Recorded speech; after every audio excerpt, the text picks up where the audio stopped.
Muerte de Nisman. ¿Suicidio o asesinato? Las dos hipótesis sobre la muerte de Alberto Nisman. Un abogado querellante y el perito de la defensa sostiene su teoría. La pólvora en las manos, la ketamina, las manchas de sangre, la escena de la muerte.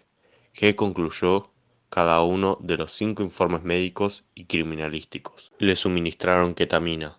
Más allá de lo que lo golpearon antes, eso lo coloca en un estado de sumisión química, de forma tal que se entiende que deben haber sido dos, uno lo sostenía de las axilas y el segundo que lo ejecuta, asegura Manuel Romero Victoria, quien fue durante 4 años uno de los abogados de las hijas de Alberto Nisman. Nisman abre la puerta, cierra la puerta, entra al baño y hay un dato significativo, que es que el paño verde donde estaba el arma. Toma el paño verde, abre, saca, toma el arma, se reformula y hace esto.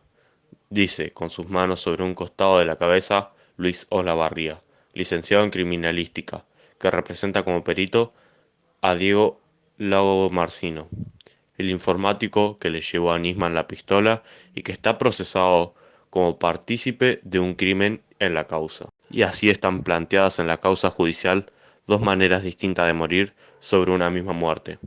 ¿Por qué la grieta si el juez Julián Ercolini y el fiscal Eduardo Tayano, quienes están a cargo del caso, consideraron en sus resoluciones que se trató de un homicidio?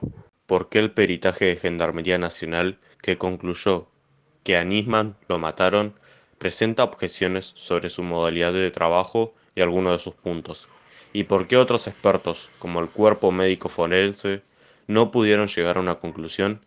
Y los de la defensa dicen que se trató de un suicidio. El primer estudio se hizo el 19 de enero del 2015, a las 8 de la mañana, menos de 12 horas después de que el cuerpo de Nisman fuera encontrado en el baño principal de su departamento del complejo Le Parc. Allí tuvo lugar la autopsia del cuerpo médico forense, a cargo del doctor Héctor Di Salvo. Se trata de 14 páginas de informes médicos y clínicos sobre cada aspecto analizado del cadáver de Nisman. La muerte de Natalio Alberto Nisman fue producida por lesiones cráneoencefálicas por proyectil de un arma de fuego, hemorragia interna, señala el informe. La autopsia no concluye si fue un suicidio o un homicidio. En la causa consta un adelanto telefónico. El cuerpo no presenta indicadores de lucha o defensa, que presenta espasmos cadavéricos en su mano y dedo índice, y que por el momento todo ello permite inferir que no hubo participación de terceras personas en el resultado muerte, por lo que podría tratarse de un disparo autoprovocado. Pero al día siguiente de esa notificación, el decano del Cuerpo Médico Forense, Roberto Godoy, le envió una nota al fiscal Viviana Fein, a cargo por entonces de la investigación, en la que sostuvo: tampoco manifesté que por los hallazgos necropsíquicos cabe excluir la eventual participación de terceras personas en el hecho de la muerte. En mayo del 2015, 2 meses después de que las hijas de Nisman se presentaran como querellantes y su madre, la jueza Sandra Arroyo Salgado, denunciara un magnicidio, una junta médica de 13 peritos del cuerpo médico forense volvió a analizar el caso.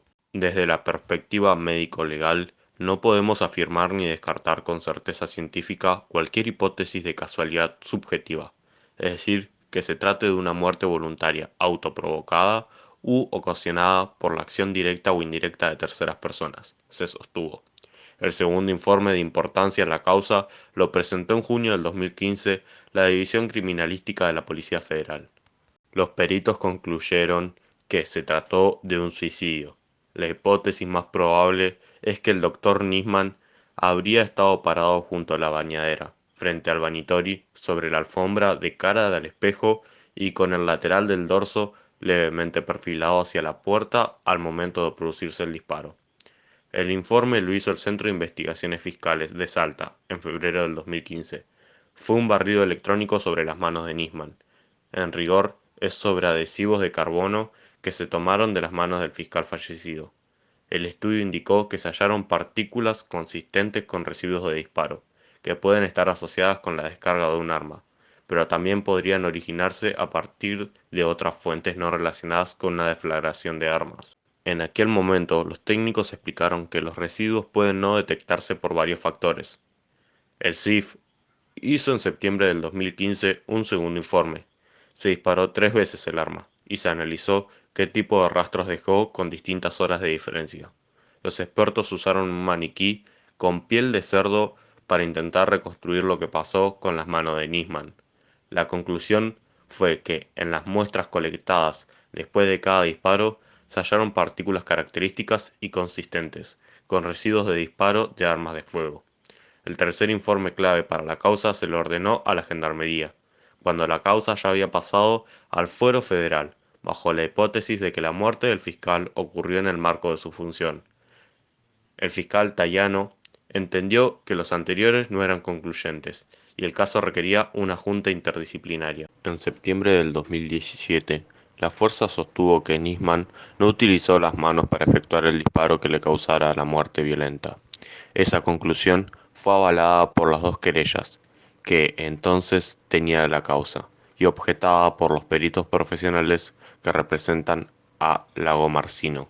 Los puntos centrales de ese informe establecen que a Nisman lo mataron dos personas. Uno lo sostenía por la axila y el otro le disparó, que en sus vísceras tenía ketamina, aunque sin especificar la cantidad ni cómo fue suministrada. Sin embargo, ninguno de esos elementos fueron tomados por el juez y el fiscal, pero sí se basaron en otras conclusiones del mismo análisis para concluir que se trató de un homicidio. Gendarmería dio un horario exacto de la muerte, las 2:46 del domingo 18, pero las críticas apuntan a que la data de la muerte no hay un horario preciso, sino franjas de tiempo. Para Romero Victoria, quien fue abogada en la causa desde junio del 2015 hasta diciembre del 2018, cuando las hijas del fiscal renunciaron a seguir querellando, a Nisman lo mataron. Una de las claves que lo demuestra es que en sus manos no hay residuos de disparo, tenía partículas consistentes. El residuo de disparo llamado deflagración y en criollo tener pólvora en las manos es que cuando el arma se dispara salen de esas ranuras del arma, el percutor, el gatillo. Cuando la corredera vuelve hacia atrás, salen partículas, bario, plomo y antimonio. Con eso se hace la pólvora. En el caso de un arma dispara, como sale el proyectil, fusiona esas partículas químicas. Entonces se habla de bario, plomo y antimonio. Fusionado, y eso lo denomina en criminalística partículas de característica. Explica y dice que en las manos de Nisman, de esos tres elementos químicos hay dos, y no fusionados. A contrapelo, Olavarría sostiene que sí están las tres partículas, es una característica que es producto de armas de fuego.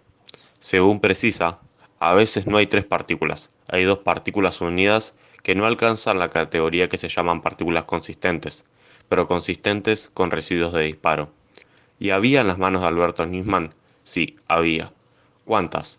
88,69 en una mano y 19 en la otra.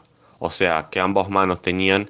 El perito sostiene que ese residuo lo pueden dejar otras acciones como las campanas de freno de un auto, el uso de pirotecnia, las herramientas para clavar en hormigones. Pero Nisman no estuvo tirando fuegos artificiales, ni frenando un auto, ni tampoco estuvo clavando. Así que, ¿desde dónde creemos nosotros pensando con la lógica que puede tener?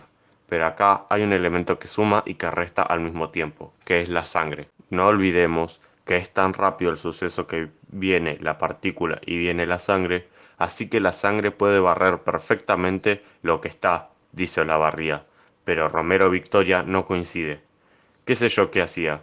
No puedo saber qué estuvo haciendo Nisman, qué elementos tocó. No sabes qué pasó en la escena del crimen, qué hizo Nisman. Otro punto de debate es la línea de sangre que hay sobre la mesada del lavatorio. Es la boca, no merece discusión. Para que salga del orificio de entrada, la conformación se produce cuando el arma está en contacto apoyado. No siempre, pero se produce por la gran presión que los gases producen en el cráneo y la sangre sale expulsada de manera de un spray, como si fuera pequeñas gotitas de menos de 1 milímetro. Se llama blood splates, retrosalpicadura o retroproyección, que no tiene nada que ver con la imagen que estamos viendo de esa salida de sangre que es de la boca, sostiene Olavarría. Si me estás diciendo que estaba parado frente al espejo. ¿Es nariz o boca de donde salió la sangre? Buscaron si tenía mucosa, saliva o si era el orificio de entrada, si tenía restos de masa encefálica. No, ni siquiera lo buscaron, porque no tomaron lo que se llama una prueba citológica. Si no podés decir el origen de la franja, no me podés decir tampoco de dónde salió la sangre. Y con eso, que me digas que estás parado frente al espejo, me estás diciendo una ficción y no me sirve. Entonces pasó a ser más creíble la postura del licenciado Daniel Salcedo, perito de la querella, que lo ubicaba a Nisman de costado al espejo, mirando la bañadera y que decía que la franja correspondía al orificio de salida, postula Romero Victoria. Para el perito Olavarría, un elemento que marca que no hubo dos personas con Nisman en el baño es una pequeña mancha de sangre que se halló en el inodoro. Hay una pequeña mancha al lado del inodoro, de aproximadamente 1 milímetro, muy pequeño. Mi pregunta es, ¿qué hace ahí si hay una o dos personas paradas frente al inodoro? En el caso de un homicida o en el caso de dos homicidas, no tiene razón de ser, no puede estar. Así que no hay ningún telón de interposición entre la fuente de producción del sangrado y la llegada de la posición final, se pregunta y responde. Por su parte, para Romero Victoria, los autores del homicidio pudieron salir del baño sin contaminar el lugar. Salieron porque en ese momento el cuerpo del fiscal Nisman estaba agonizando. Por eso, esa gran cantidad de sangre, ¿qué significa? Que el cadáver no queda rígido. De ahí sí se ve las fotos del baño del lado de adentro, se ve como una especie de cepillado. Ese fue el pelo de Nisman, que cuando salen y hasta que se cierra la puerta, deja ese cepillo típico de un cuello que se puede mover. Respecto de la ketamina, Romero Victoria considera que no le llama la atención que haya aparecido en el informe de gendarmería y no en el del cuerpo médico forense. Explicaciones en este caso donde hubo tantas irregularidades. No me llama la atención, dijo. A su criterio, si se dijera que se hizo todo bien y nos aparece este tema de la ketamina, sería única excepción a la regla. Pero a su criterio fueron muchas las falencias que rodearon el hecho. Olavarría, en cambio, da otra hipótesis. Los papers no están diciendo que la ketamina, en los mejores términos para conservarse y no degradarse, es a temperatura de -20 °C durante un año. Pasado ese tiempo se degrada y acá pasaron 2 años y medio. Si dijeron que la ketamina estaba en vísceras, sobre todo en el hígado, ¿por qué no está metabolizada? Si no encuentro el metabólito es porque no hizo efecto, y si no hizo efecto es porque no está bajo los efectos de la ketamina. Entonces consideremos nosotros que esto es una contaminación de equipo, que los equipos de gendarmería al momento del estudio pueden haber estado contaminados. Quizás en un único punto el abogado y el perito coinciden. Fue un error haber desvestido a Nisman en el baño de su casa. No preservaron nada, ni siquiera la ropa para poder peritarla. Innecesariamente lo desnudaron, sostiene Romero Victoria. El cadáver no debe ser desvestido en el lugar, porque para eso está la morgue. Eso puede contaminar con la ropa, con la sangre. Yo quisiera estudiar cosas de la ropa y hoy no podría, porque ya fue muy manipulado. Alterado a mi criterio innecesariamente, dice la misma línea Olavarría. Fue una vergüenza, directamente no hay otra palabra. Las fotos circularon por todos lados. Hay un video que circula en la web y lo han levantado montones de programas de televisión y noticieros. Pareciera que hubiese caminando un ejército de elefantes ahí adentro. Critica quien fuera abogado querellante. Las fotografías que yo trabajé en el expediente fueron perfectas. Lo que quizás se mostró fueron desprolijidades. Son espacios chicos y con mucha sangre, un fiscal y mucha gente que es el testigo, el perito, la fiscal, el muerto, que el que filma, que el que graba. El lugar no se alteró. Está dicho en el expediente, que el lugar no fue alterado. Quizás después se fue modificando el lugar, pero las primeras imágenes fueron perfectas, opina Olavarría.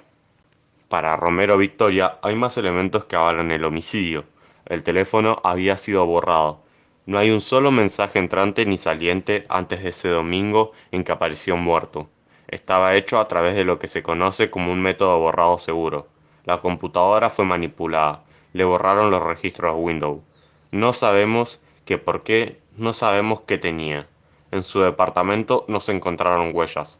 Ahora encontraron la del prefecto Aranda, en la taza de Lagomarsino. No había huellas en las hijas. Al departamento lo limpiaron. Sin embargo, en el estudio de las fotografías, Olavarría encontró otro elemento que ratifica su juicio que fue un suicidio. Hay una imagen súper representativa, que es que el índice izquierdo hay un sangrado vertical, que consideramos que es una mordedura, un pellizco, producto de la corredera que va hacia atrás, explica Olavarría para señalar que Nisman usó el arma.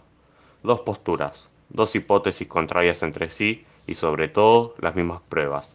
A 5 años de la muerte de Nisman, las dudas sobre qué pasó con el fiscal siguen latentes y las respuestas no cierran la grieta. Nadie en la Argentina piensa que Nisman se ha suicidado. Nadie, absolutamente nadie. La primera que no cree que se ha suicidado es Cristina Fernández de Kirchner. Lo que le pasó a Nisman, miren, hasta acá lo que le pasó a Nisman es que se suicidó. Hasta acá no se probó otra cosa. Yo espero que no haga algo así el fiscal Lucía. Hola a todos.